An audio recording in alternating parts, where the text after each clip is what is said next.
Hello and welcome to another Spider Strategies Quick Score training video. In this video, we'll cover creating an import file to update Quick Score measure values and thresholds in an existing Quick Score scorecard.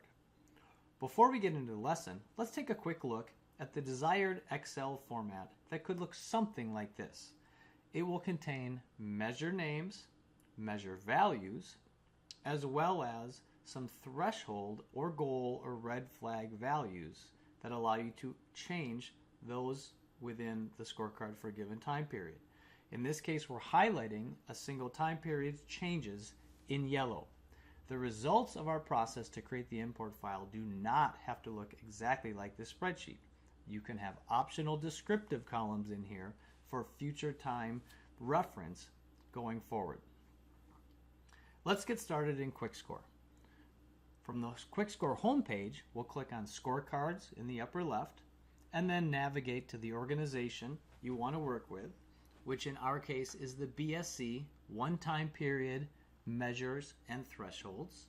We'll select that organization and take a moment to review the BSC scorecard, which is structured in the classic balanced scorecard structure of a financial perspective, customer perspective, internal processes, and learning and growth perspectives, each of which are fed and supported by a variety of objectives, which in turn are provided data from measures underneath them, which of course roll up the chain from objectives to perspectives to the overall scorecard.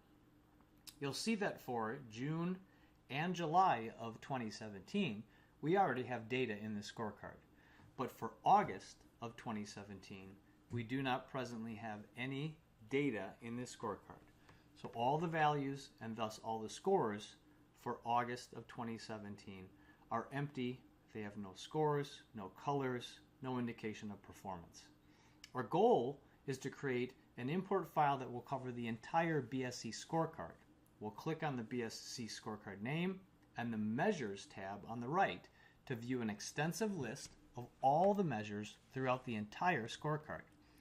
We actually are seeing more information than we need for our import file, so we'll click Display Options and deselect ID, Actual Value, Score, and Goal. That will reduce the list of measure information to just the measure names, which will create the foundation of the import file we will create. We need to get this out to Excel. As such, we'll click on the Send To button in the upper right and select Excel.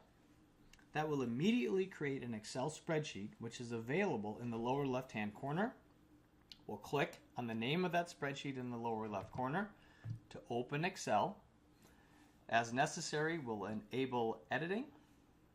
And just to clean the spreadsheet up a little bit before we get started, let's remove rows 1 and 2 that just provide descriptive unnecessary row names. We'll delete rows 1 and 2. We now have a measure column, and we then want to provide whatever information we desire or feel is necessary for the import file. Measure names are required. From there, we will provide a couple of, as you saw in the example spreadsheet, descriptive columns, which admittedly are optional. The first will be an aggregation descriptor. Second is a data type descriptor. Third is a scoring type descriptor. Next, the value column, which is in fact required if you aspire to update values. And then lastly, a threshold column, of which there could be many more depending on the type of scoring you have.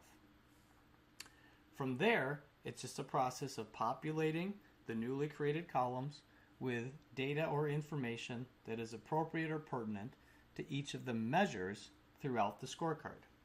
Aggregation for row 1 will be sum, data type is currency, scoring type is goal only, the value for that particular measure for this particular August time frame is 25, and the threshold is 21.